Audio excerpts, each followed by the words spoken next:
What if the heaviest thing you carry is something no one else can see? Not your age, not your body, but the quiet ache of what could have been. A word you never said, a choice you never made, a version of yourself you were too afraid to become. We call it regret. But in Buddhist wisdom, regret is not meant to punish you. It's meant to awaken you, to show you the tenderness that still lives beneath the sorrow, and the quiet freedom that comes when we stop clinging to what can't be changed. In the next few minutes, we'll journey together through 7 emotional stories.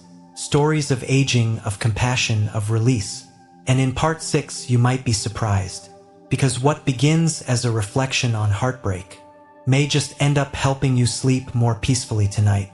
If you're new here, this is Lotus Light Teachings, a space where we heal through Buddhist storytelling together. If you feel seen in these words, please consider subscribing, not just to support this channel, but to walk with us gently on this path of letting go. Now take a deep breath, because somewhere in this story, you might finally find the permission your heart has been quietly waiting for. Part 1. The weight of what was not done. There's a kind of silence that doesn't come from the absence of noise, but from the echo of all the things we never said. And on a quiet morning, just before the sun rises over the horizon, that silence seems to settle on everything. The air, the floorboards, even the soft breathing of an aging woman sitting alone by the sea. Her name is Helen, 82 years old, wrinkles carved from decades of smiling and sorrow. She's been coming to this beach every spring since her husband passed away. She says the ocean doesn't talk back, but it listens better than anyone ever has. On this particular morning, she carries something in her chest, not the usual ache in her hip or the stiffness in her back. No, this is deeper. It's the ache of a life that almost happened, and it has a name she never said aloud, a child she never had. When Helen was 27, she sat in a doctor's office, hands trembling, staring at a thin piece of paper confirming what she already knew. She was pregnant, but back then life was messy. Her partner wasn't ready. Her career was just beginning, and the fear of doing it alone, it wrapped around her heart like a vine.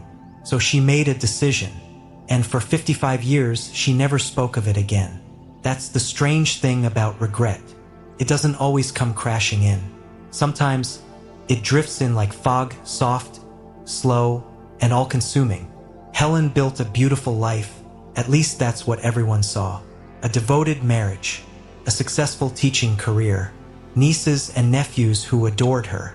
But there was always a room in her heart she never opened. A door behind which lay the quiet footsteps of a child she never held. And now, in the stillness of older age, that door has begun to creak open. There's a Buddhist story, old and weathered like the stones of an ancient temple, about a woman named Kisa Gadami. She lost her only son, her baby boy, and in her grief, she wandered the village carrying his lifeless body, begging for someone to bring him back. The Buddha, in his compassion, told her to bring him a mustard seed from any household that had never known death. She returned hours later, empty-handed, but wiser. No house was free of sorrow. The lesson was simple but powerful. Grief shared becomes compassion. Pain faced becomes wisdom. Helen had heard that story once, long ago in a mindfulness class she took after retirement. At the time, it stirred something in her, but she didn't know why. Now she did, because the child she never had wasn't just a source of pain. He, or maybe she, had become a mirror that showed her all the ways she had lived too carefully, all the ways she'd held herself back, not just from motherhood, but from life's messy, uncontrollable beauty. She didn't regret the decision, not exactly. She understood why she made it, but she regretted never grieving it, never honoring it, never saying out loud, "You were real." So that morning on the shore, she did something she'd never done. She closed her eyes, placed both hands over her heart, and whispered, "I don't know who you would have been, but I know I would have loved you." A single tear escaped, then another, not of sorrow, but of release. She imagined the tiny hands she never held, the laughter that never echoed down her hallway, the birthday candles that never got blown out. And then she imagined that soul, light as mist, bowing back to her, not with blame, not with judgment, but with the pure, unshakable forgiveness that Buddhist teachings describe as the true nature of all things. We carry so much with us into old age. Regret is not always about something we did wrong. Sometimes it's simply about the roads we didn't walk, the versions of ourselves we never got to meet. But in the quiet acceptance of what was and wasn't, we find something softer than regret. We find presence. And that's where Buddhist wisdom meets us, not to erase the past, but to teach us how to hold it gently, like Helen held that memory, with 2 hands and a little silence. That night, Helen wrote a letter, not to send, just to say what she never had. She folded it neatly and tucked it into a drawer with seashells and soft scarves and other keepsakes of a life lived deeply. She didn't need closure. She just needed compassion. And that, dear one, is the hidden secret of aging that no one tells you. The more we forgive the past, the more fully we arrive in the present. And in this moment, you are enough, just as you are. Even with the quiet ache, even with the ghost of what might have been, you are here. And that is the greatest letting go of all. Part 2, the mirror of time. It happens slowly. At first, you think it's just the lighting in the bathroom, then maybe the wrong angle. But one day, as you're brushing your teeth or buttoning a shirt, you pause, and the mirror does something it's never done before. It stares back, not with the innocent curiosity of youth or the quiet confidence of midlife, but with a kind of question in its reflection. Are you at peace with what you've become? This is the question Arthur faced every morning for the last 13 years. Arthur was the kind of man people called dependable. Not flashy, not loud, just steady.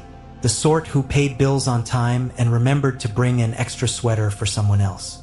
He worked as a postal clerk for over 4 decades, quietly delivering other people's stories, while never really telling his own. But underneath his unshaken calm was a rupture, a silence that had stretched across time like a frozen bridge. He hadn't spoken to his younger brother, Mark, since their father's funeral, not because of some dramatic blow-up, but because of 1,000 small wounds that had slowly grown into a wall. It started with childhood envy. Mark was the golden one, smarter, bolder, more charming. Their parents beamed at him like sunflowers turning toward the light. Arthur, always in the background, became the one who made things work.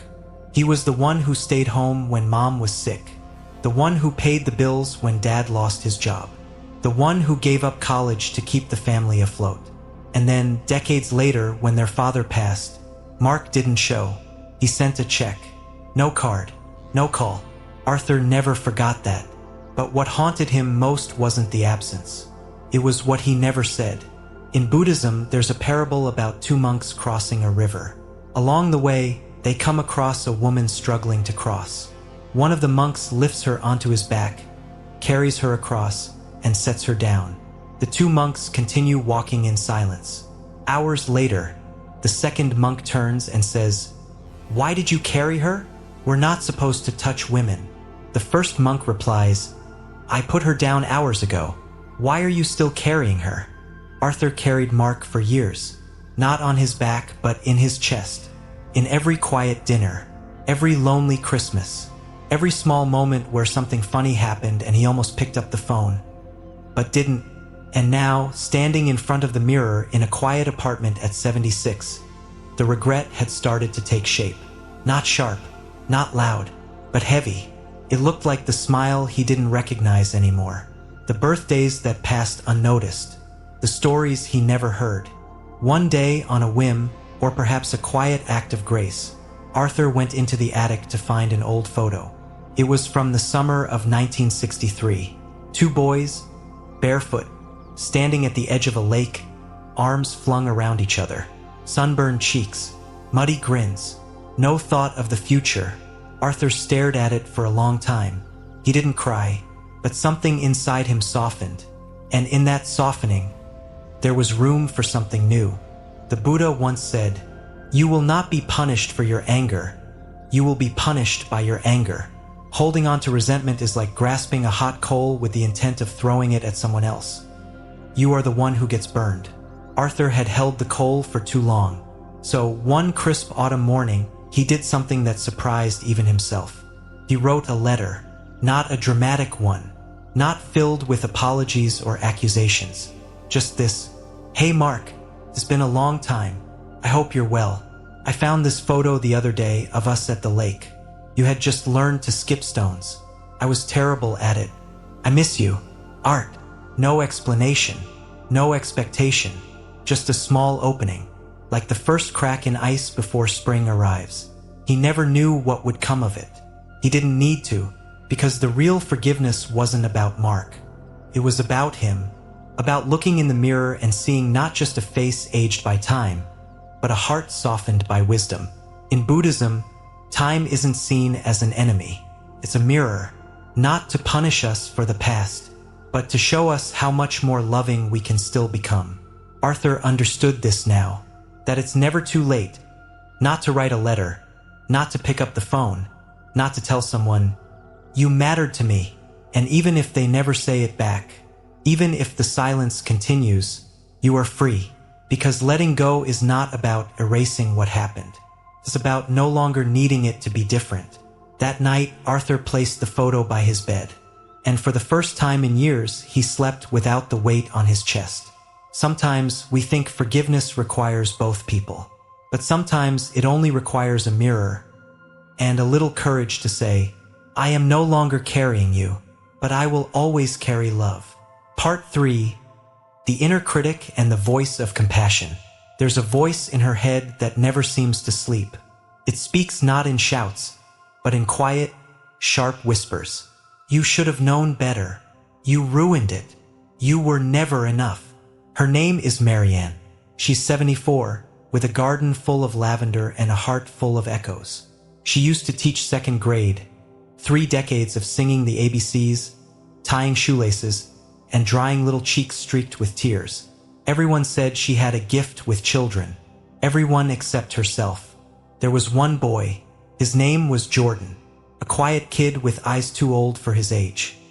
He often came to school with bruises he couldn't explain, homework he didn't turn in, and a kind of stillness that didn't belong to an 8-year-old. Marian knew something was wrong. She wanted to speak up, but she didn't. There was pressure from the principal, a warning from another teacher.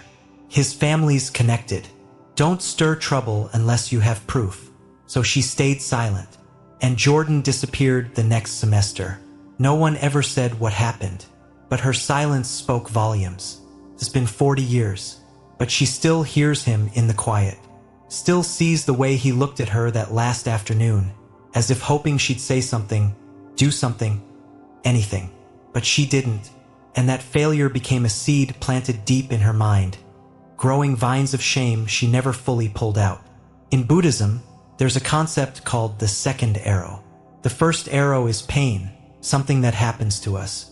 But the second arrow is what we shoot into ourselves. It's the self-blame, the punishment, the relentless what-ifs. We can't always stop the first arrow, but we can choose not to shoot the second. Marianne, though, had been shooting arrows for decades. Every time she saw a child at the supermarket, every time someone praised her teaching, every time she walked past the classroom photo on her wall. One morning, something shifted. She was attending a local meditation group, just a few retirees, some mismatched cushions, and a Buddhist nun named Sister Lee. They were discussing self-compassion, and Marianne, half smiling, said, "It's easier to feel compassion for everyone else than for myself." Sister Lee nodded slowly, then replied with a story. "There was once a monk who carried a bucket of water every day to keep a dying tree alive," she began. "He poured his love into that tree, even when it didn't bloom, even when the leaves fell. One day, another monk asked him, 'Why do you care for a tree that gives you nothing?' And he replied, 'Because it taught me how to love without needing something in return.'" Then she looked at Marian gently. "Perhaps the child you couldn't save taught you how to love deeper. And now, maybe it's time to turn that love toward yourself." That night, Marian sat with a cup of chamomile tea, staring at the classroom photo on her wall. She no longer saw just the mistake. She saw the thousands of small kindnesses, the scraped knees bandaged, the songs sung with joy, the eyes of children who learned to read, to trust, to believe. She whispered softly, "I'm sorry, Jordan. I didn't know how, but I see you now, and I will never forget you." The voice in her head didn't disappear overnight, but something softer began to rise beneath it. A new voice, one that didn't scold, but soothed. "You did the best you could. You have always tried to love. You are still learning, and that's enough." In the teachings of the Buddha, compassion begins with the self. You cannot offer true kindness to the world if your own heart is starving. And forgiveness, real forgiveness, doesn't mean pretending it didn't happen. It means holding your brokenness like a sleeping child, gently, tenderly, without shame. Marianne began writing letters, not to send, just to release. Letters to her younger self, to the students she loved, to the boy she couldn't save. And slowly, the inner critic loosened its grip. Because in writing, she gave voice to something long buried. A woman who had always meant well, but was learning to love herself just a little more. If you've ever looked back and said, "Why didn't I act differently?" you are not alone. But here's the quiet truth Buddhism teaches us. We are not meant to be perfect. We are meant to wake up. And regret, it's just a bell, ringing to bring you back to love. Part 4. The wounds we cannot undo. Some wounds don't bleed on the outside. They don't show up on x-rays, and no doctor ever prescribes medication for them. But they live in the body, in the way the shoulders curl forward, in the way sleep slips away at 3 a.m., in the way the breath shortens when a certain memory appears without warning. And for Thomas, that memory came every time he passed a church bell. He's 81 now. His hands tremble slightly when he pours his morning tea. But what shakes more than his body is the part of his heart he still hasn't dared to forgive. You see, Thomas used to be a man of faith, a deacon, a counselor, and once, long ago, a father, but not the kind he wishes he had been. When his daughter, Claire, was 15, she came to him in tears. She said she was different, that she didn't feel like the other girls, that she was scared. And Thomas, raised in a time when different meant wrong, told her to pray it away. He didn't scream, he didn't kick her out, but what he said that day was worse. "It's just a phase. You'll get over it." Claire didn't speak to him for 3 years. By the time they talked again, the damage had been done. And even now, though she visits on holidays and sends cards, there's a distance he cannot cross. A silence between them that no amount of casseroles or small talk can close. Thomas doesn't tell many people about this. He still sings hymns, still plants tomatoes, still volunteers at the library on Wednesdays. But every time someone says, "You must be proud of your daughter," his smile falters, because he is. But he also carries a deep ache. "I didn't know better, but I wish I had." There's a Zen saying, "The past is a dream, the future is a mirage. All we ever truly have is this breath." But when the dream of the past is heavy with pain, how do we breathe through it? One afternoon, Thomas went to a small Buddhist center down the street, not because he believed in it, but because someone had told him they had a quiet garden. He walked among the rocks and moss, letting the silence press against his skin like cool rain. There, he found a stone plaque etched with a single phrase, "No mud, no lotus." He stared at it for a long time, because somewhere deep inside, he realized he'd been waiting for permission to bloom. Later that week, during a talk, a monk spoke about karma, but not in the way people usually think of it. Not as cosmic punishment, but as seeds we plant, often unknowingly. The monk said, "There are seeds we cannot unplant, but we can stop watering them, and we can choose to plant something new in their place." That night, Thomas sat at his kitchen table, holding a pen he hadn't used in years. He wrote, "Dear Claire, there are no words big enough for the smallness I showed you that day. I wish I had been braver. I wish I had listened, not with my ears, but with my heart. You have become someone extraordinary, and I'm learning, finally, from you. I love you. I always have. Dad, he didn't send it. Not yet. But he read it every morning. Like a prayer. Not for her, but for himself. Sometimes we carry wounds we know we caused. And no apology can reverse time. But here's what Buddhist wisdom reminds us. Regret is not meant to punish us. It is meant to awaken us. To make us more humble, more tender, more present with the people we still have time to love. A few months later, on a spring morning, Claire came to visit. She brought flowers. They sat in the garden together. And for the first time in decades, Thomas said something that wasn't polished or planned. I'm sorry, Claire, for everything. She didn't say much, but she squeezed his hand. And in that squeeze, there was a beginning. Healing doesn't always come with grand gestures. Sometimes it's a pause before speaking, a deep breath before reacting, a letter that stays unsent, but still softens the heart. There are wounds we cannot undo, but there are also seeds we can still plant. And with enough stillness, enough compassion, the lotus still blooms, even in the heart of an old man. Part 5. Learning to forgive ourselves. There's a particular kind of sorrow that doesn't come from what others did to us, but from what we did to ourselves. It doesn't shout. It doesn't point fingers. It waits quietly at the edge of every memory we wish had gone differently. And for Joseph, that memory wore a uniform. He served in the war, Vietnam, 1969. He was 23, thin and restless, from a small town that barely blinked when the draft letters arrived. Back then, it was simple: obey, survive, return home. But what wasn't simple was what came home with him. The nightmares started first. Then came the silence, the kind that stretches between conversations like miles of barbed wire. Joseph got married, had a son, worked construction for 30 years, built houses for other people's dreams while never quite living in his own. But inside, a weight remained, not from what was done to him, but from what he did during those years overseas. Things he never spoke of. Not to his wife, not to his son, not even to the mirror. I followed orders, he'd tell himself, but something deeper would always whisper back. And yet, you knew, in Buddhism, there is no hell made of fire, but there is one made of memory. It is called a vici, a place of unrelenting suffering, not by punishment, but by one's own mind. Joseph didn't need flames.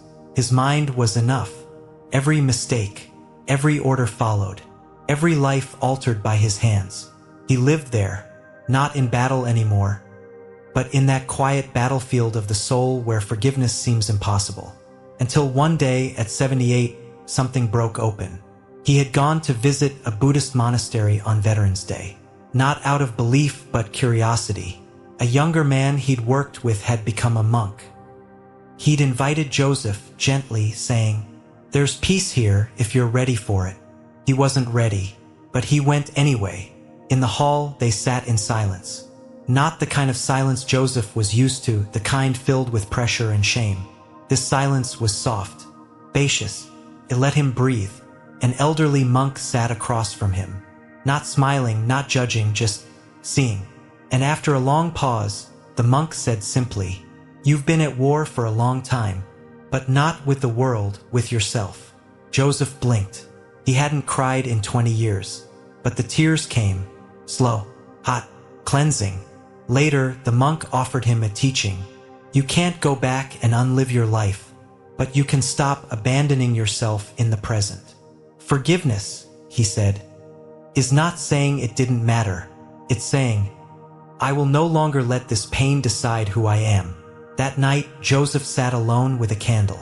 He lit a stick of incense, not because he believed in ritual, but because it felt like something ancient, something sacred.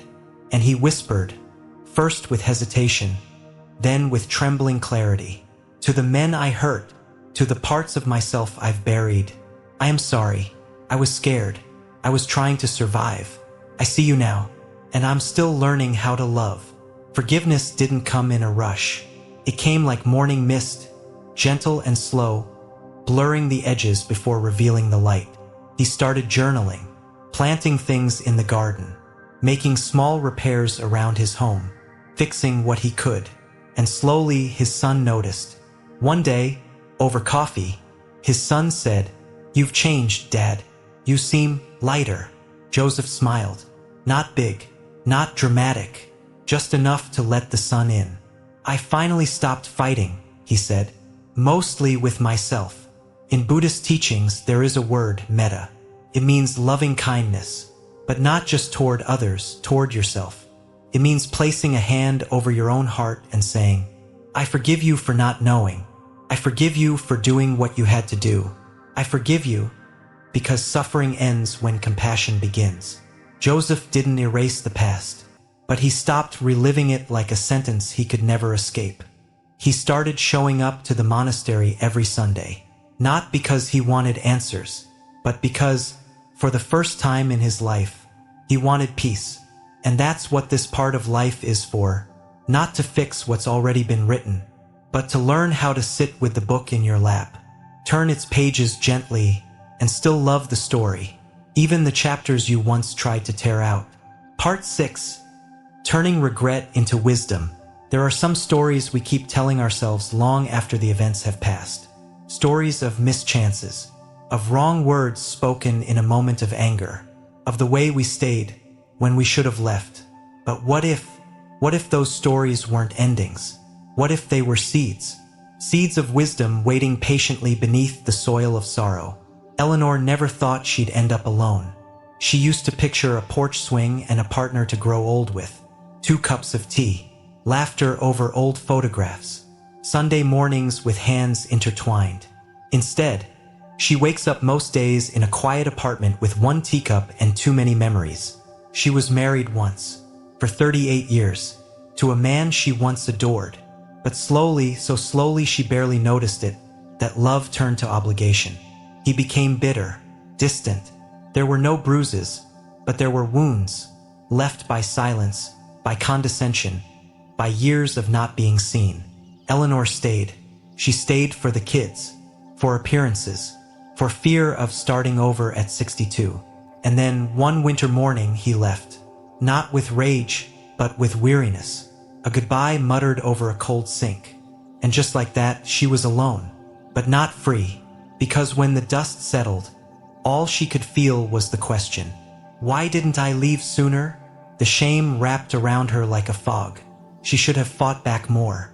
She should have protected her joy. She should have known better.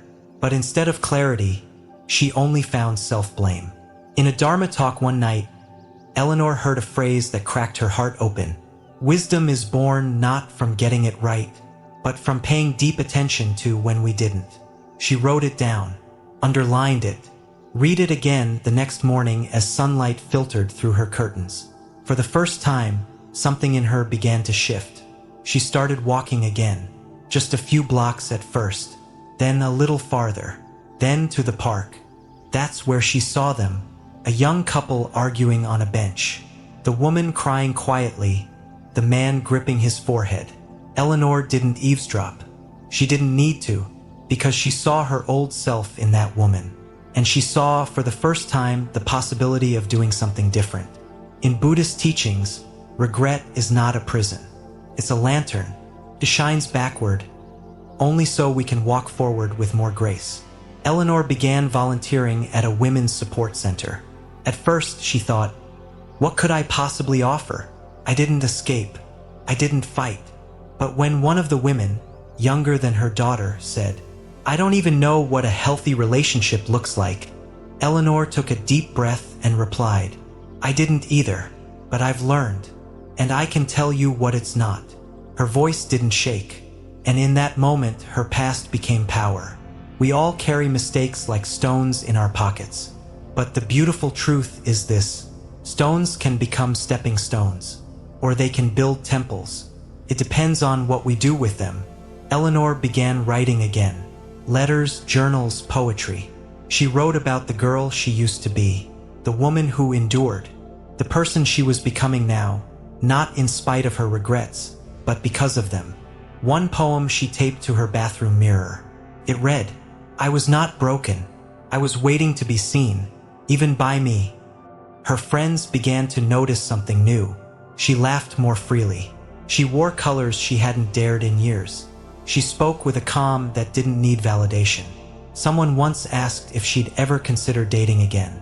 She smiled and said, "Maybe, but first, I'm learning how to date my own soul." That's what Buddhist wisdom offers us. Again and again, not an escape, but a way through, not perfection, but presence, not answers, but deeper, better questions. If you're holding regret today, if you're haunted by the path not taken, the person you didn't protect, the moment you let slip away, know this: regret only becomes suffering when we don't let it teach us. But when we let it soften us, when we let it crack us open, when we let it lead us to compassion, then it becomes wisdom.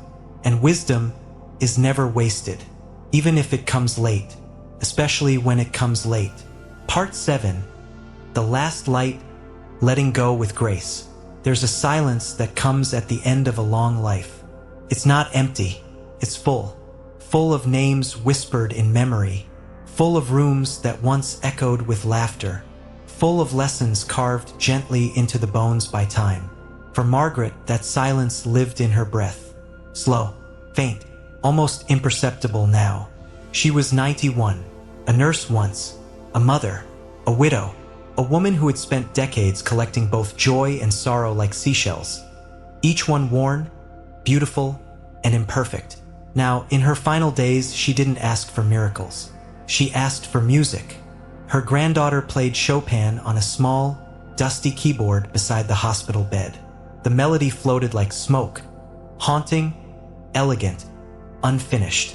Margaret smiled faintly, not with her mouth, with her eyes.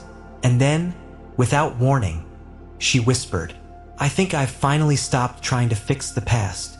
No one answered. The nurse adjusted her blanket. Her daughter held her hand. But everyone in the room felt something settle, as if a knot that had been tied tightly for years had finally loosened. It's strange, isn't it? How long we carry what was never ours to hold. How tightly we grip guilt, even when forgiveness has long been offered. In Buddhist teachings, there is no concept of sin as permanent stain. Only karma, the echo of actions, not for punishment, but for awakening. And when the body begins to dim, and the mind starts to slip into that wide space between this world and the next, sometimes all that's left is to let go. Margaret had regrets. Of course she did. She regretted not spending more time with her youngest son. She regretted the harsh words during her marriage, spoken when she was tired and afraid. She regretted not traveling to Italy like she'd always dreamed. But regret at her age had changed. It wasn't sharp anymore. It had softened into a kind of tenderness, a gentle ache, like the feeling of a favorite song fading to silence. She once asked a visiting Buddhist monk who came to the hospice, "What if I never figured it out? What if I didn't do it right?" He smiled, those deeply lined eyes filled with a peace she had rarely seen, and replied, "You are not meant to be perfect. You are meant to remember who you are beyond the stories." "Who am I?" she asked, almost afraid. "The sky," he said, "not the clouds." And in that moment, something in her broke open, not like glass, but like a seed. In her last week, Margaret did something unusual. She asked for paper and began writing notes, not to explain, not to apologize, but to bless. Small, simple blessings, folded in half and handed out like offerings. For my daughter, who stayed by my side longer than I deserved. For the nurse who brushes my hair as if it still matters. For myself, for trying. One by one, those around her cried, not because of what she said, but because of what she had released. All the should-haves, all the if-onlys, all the trying, striving, clinging, gone. Only love remained. In Buddhist texts, there is a final teaching. When you let go of everything, you will discover everything was never truly yours. We spend a lifetime gathering achievements, memories, titles, regrets, only to arrive at the end and realize the point was never to hold.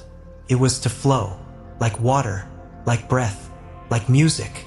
The last night, as her granddaughter played one final song, Margaret closed her eyes and whispered one more thing. Tell them I didn't figure everything out, but I learned how to love myself anyway. Then she smiled and let go. Letting go doesn't always look like peace. Sometimes it looks like tears. Sometimes it looks like silence. Sometimes it looks like a shaky hand writing one last blessing. But in the end, to let go with grace is to meet life not with resistance, but with reverence. Not with bitterness, but with thank you. So if you're holding something tonight, a name you didn't say, a goodbye you never gave, a dream that never bloomed, may you find the courage to loosen your grip. May you remember, you were never meant to carry it forever.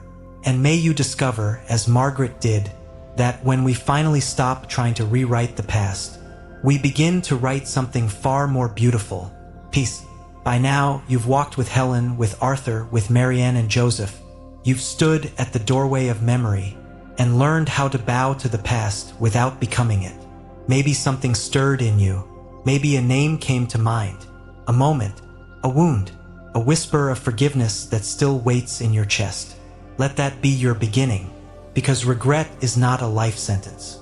It's a turning point, and aging, it is not a falling away. It's a returning to stillness, to grace, to who you've always been beneath the noise, a sky that knows how to hold the clouds without clinging. So I'll leave you with this. What would happen if you forgave yourself today? Not because you're perfect, but because you're human, because you tried, because you're still here. If the story touched something tender in you, I'd love to hear what you're letting go of in the comments below. And if you're on a path of healing and reflection, you're already part of this Lotus Light community. Feel free to subscribe. We walk gently here. Until next time, may you rest your regrets like petals on the water, and may peace rise quietly like dawn.